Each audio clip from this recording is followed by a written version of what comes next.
Hey there, internets. This is Kyle coming to you once again with another episode of my Business Launch Secrets YouTube channel. This is day 35, I think it is. On my journey from $0 to $1 million and starting a brand new online business. Hope we've all had a great day today. As you can maybe tell, I'm back at the homestead, thankfully. Had to make a minor switch in my travel plans due to the weather, but made the right move at the right time, so was able to get home at a reasonable hour this afternoon, so that was good. Good to be back with the family and play around with the kids and be with my wife and all that good stuff. Going to turn into bed a little bit earlier here this evening, just because I had to get up super early this morning to get to the freaking airport on time, but that's all right. So I did want to make a few comments, though, again, to keep myself accountable on this channel for making at least some amount of progress each day. So today, since I did have some long plane rides, I was able to listen/read more of the Expert Secrets book by Russell Brunson. It's my second time through that book. And I say listen/read because I read it on my Kindle while listening to the audio through Audible. It's supposed to, some would say that helps you improve retention, I guess, by having both audio and book form. I think it at least helps in the sense of it keeps me focused, because I know if I'm listening to an audio track of what I'm reading, then I need to keep my eyes focused on the words on the page. And because a lot of times when I'm just sitting there with a book or Kindle or whatever, I'll easily get distracted, and my mind will wander about something, and I'll just daze off into nowhere for a minute or two, and then I'll get back to what I was reading. But then by the time I get back to what I was reading, it's then I have to go back like a paragraph to so my brain can remember where exactly I was and the flow of everything going on in the book. So that's kind of annoying. So I do think that helps me, at least, of having somebody again reading the book through the audio.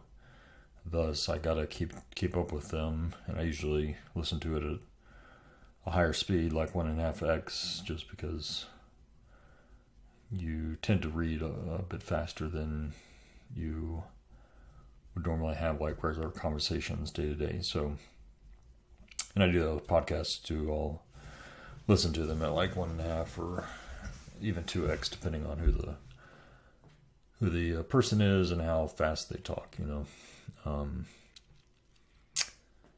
that kind of, after you do that a while, you kind of find that when you're having normal day-to-day conversations, or if you have to go to live presentations, which is what I've been at for work for the past 3 days or whatever it was, and you're listening to these people talk at a normal pace, it kind of starts to drive you crazy a little bit, because you're like, why don't you friggin' speed up?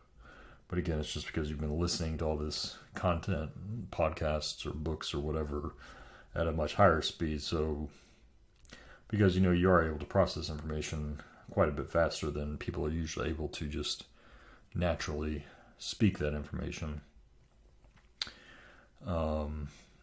Or at least I feel I am. I guess maybe that's not true for everybody, but in any case, just an interesting side note.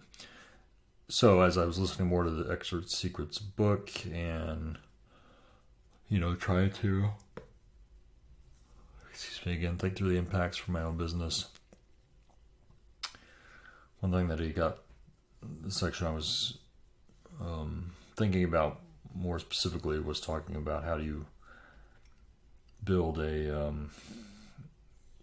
how do you kind of develop the culture around your business, and which I've talked about before, but he specifically talked about having a, setting up a manifesto of sorts for your business, and something that, again, you're trying to kind of indoctrinate people into your way of thinking and your way of wanting to do business, I guess, in a sense. So having like a core mantra, if you will, and a central manifesto or vision is pretty key. Russell likes to bring up I think it's Proverbs, talking about where there is no vision, the people perish. So establishing a core vision for your business is pretty key, in his opinion, to, again, developing a following, and which again is really what Expert Secrets is all about. How do you again tackle the three core elements of what it takes to be have almost a religious following of your people's attractive character, new opportunity, and future-based cause. Those are kind of three core elements, and so thinking about, even like thinking about ClickFunnels, right? So ClickFunnels is a company. It's the name of the company. Actually, the name of the company is Edison LLC, but ClickFunnels is just one of the brands, I guess you could say, under Edison. But the culture, so to speak, of ClickFunnels is that if you are a kind of dedicated member, you would consider yourself a funnel hacker. So they make the shirts every time, whenever you buy one of their initial products. They ship you out a box, which I don't have. Oh, I got one here actually. Ship you out one of their nifty boxes, of course, with all their branding and everything, and hashtag funnel hacker. And in this box, you get some swag. Well, they give you a book and a T-shirt that says Funnel Hacker, and then this is like the 2 Comma Club award. That's like your future-based cause right there in the box. You want to be a 2 Comma Club award winner, so they immediately kind of get you sort of pulled into their whole ecosystem just through some pretty basic things, like, again, providing you something tangible, giving you a T-shirt you can then wear, obviously. So you're going to be reminded of it every time you at least look in the closet. So they call themselves funnel hackers. That's their lingo. And then there is Russell has a manifesto that he came up with for ClickFunnels as well, which he has in the book there. And so again, that really sets like the overall kind of frame for the business, and how they really focus on developing a bigger movement, a movement that is bigger than just some software company that makes website building software, essentially. And I pulled up the page that has a couple other examples from the book here, so we can look at that here.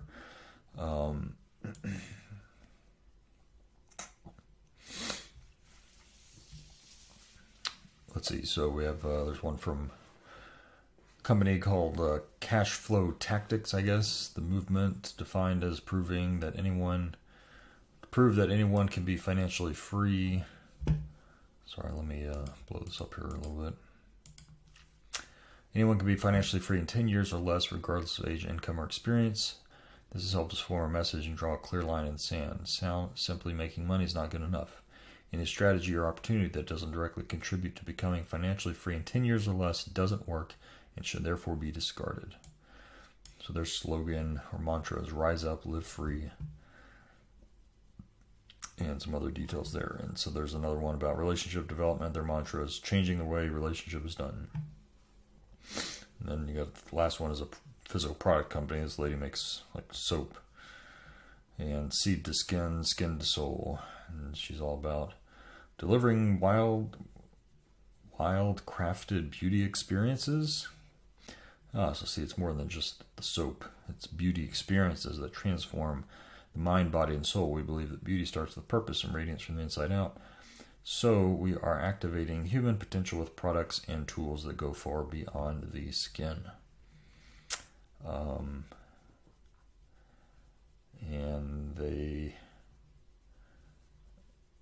We do more than help you attain softer skin. We are activating the human spirit to rise, run, and become. That's catchy.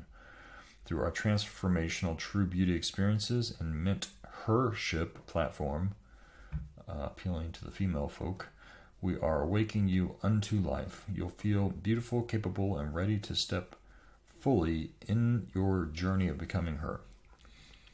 So those are just some examples. This was another one from Lady Boss, which is like a weight loss company for women.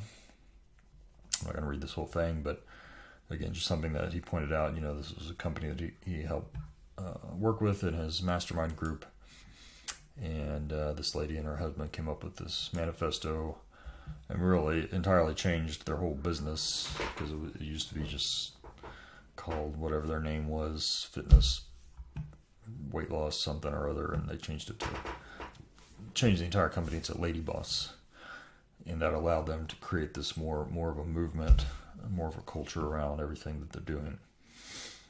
And so it's much bigger than just, hey, we teach you how to lose weight.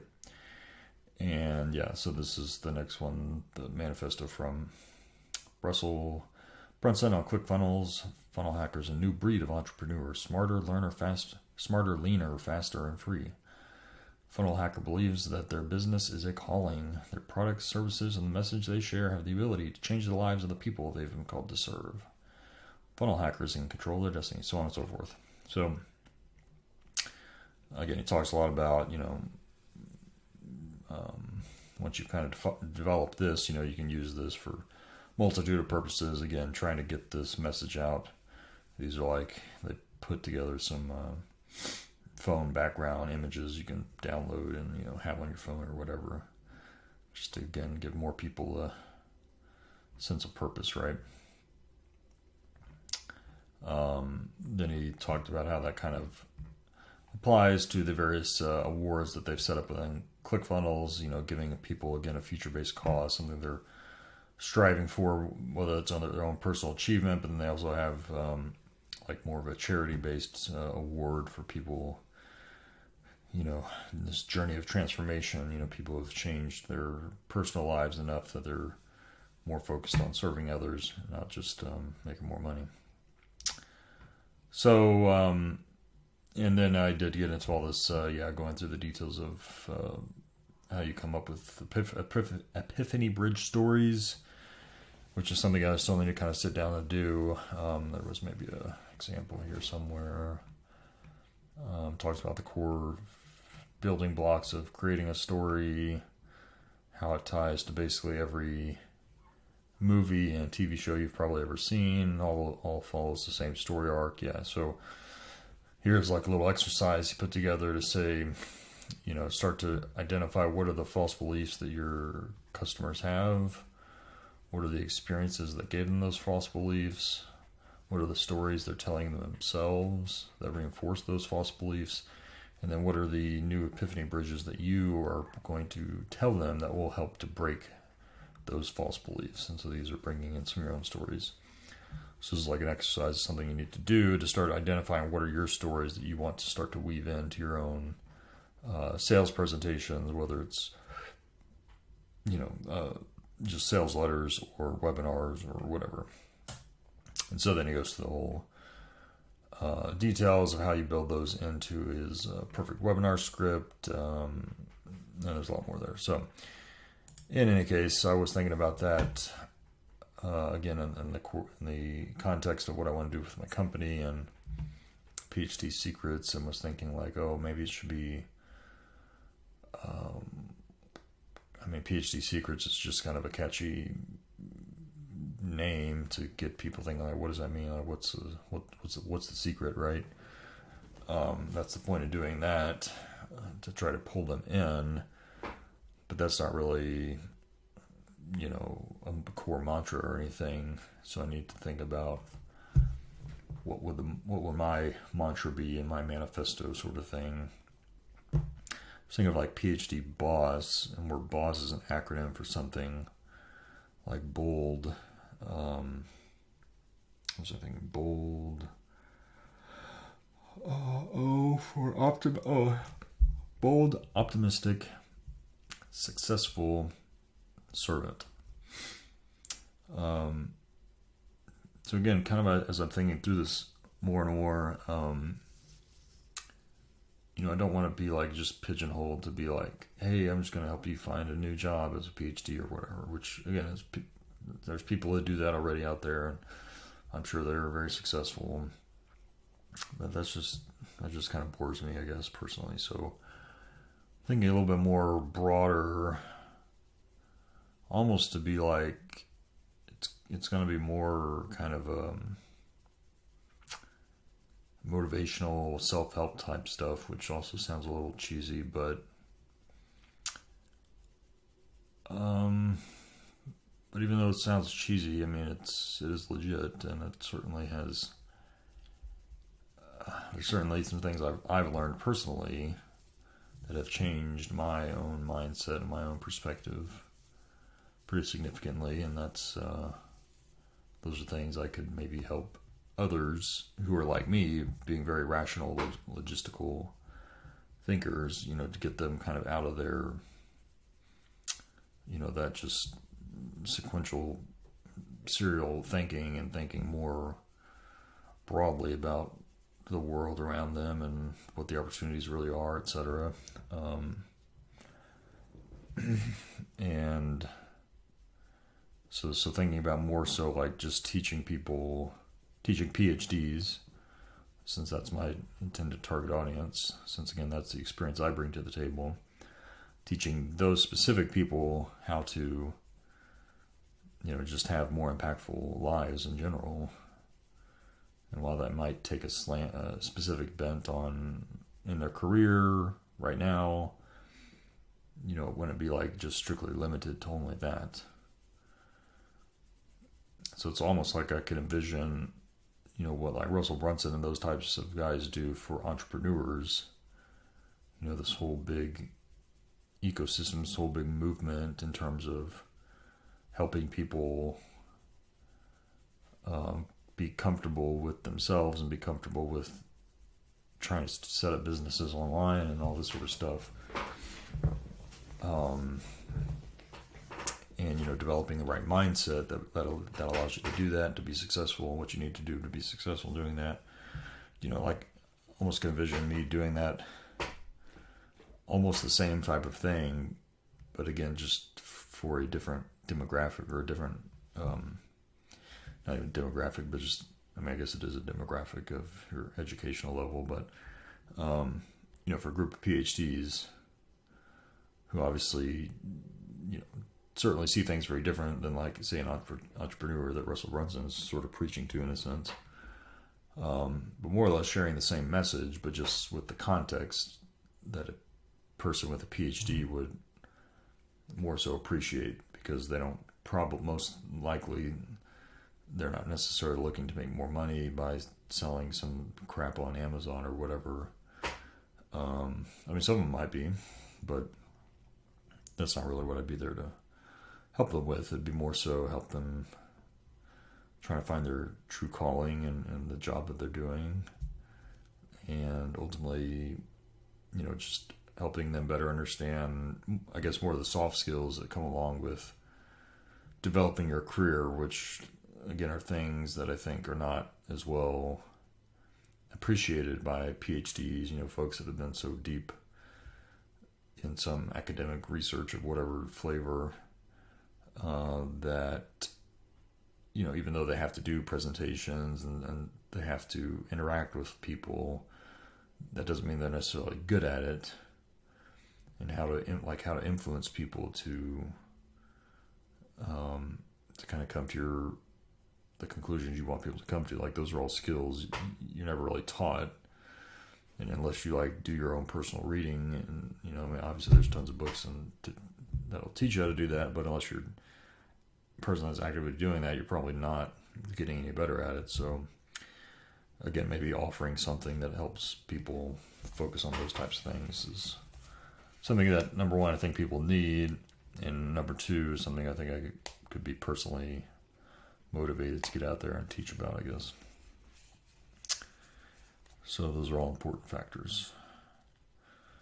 And last thing before we end, I did spend some time playing around with, this was just some random thing I thought about. I do want to create a shirt at some point, because I do want to, at some tier of whatever I end up selling, I do want to send people a similar box to what I just showed you with my swag, to get people, plugged into my ecosystem and my movement. And so in Canva, I guess unsurprisingly, they make that, even making t-shirts, very easy, and they have pre-made designs. You can just pick and choose and customize as you will. So this was just a random design. It was like the first one at the list. I thought, that's pretty cool, astronaut, space. I dig it. Threw some of my logos on there. Played around with this whole PhD boss thing, which I'm not sure exactly how to weave that in per se, but you could, I could potentially see this shirt as just being like front side only shirt, just boom, PhD secrets. And then if you're wearing this, friends ask you like, what the heck is PhD secrets all about? Oh, just go to phdsecrets.com and find out. Join the party. So played around with that one. Had another design here that I wasn't as crazy about, but just wanted to try something different. So a little more retro wording there, lettering, and yeah, I'm not sure about that one, but it was just another idea. So still not sure about the whole PhD boss thing. Unfortunately, phdboss.com is already taken as a domain, which is freaking annoying, even though I don't think the person who has it is actually running. There's a website, phdboss.com, but it doesn't look like it's actually a legit thing. Probably something somebody threw together in hopes that they might do something, but I don't think they actually do anything. So anyway, still trying to figure that out. But in any case, that's about it. I'm going to head to bed now. So hope you're doing well, kicking ass and taking names as usual. And I'll see you next time. Peace.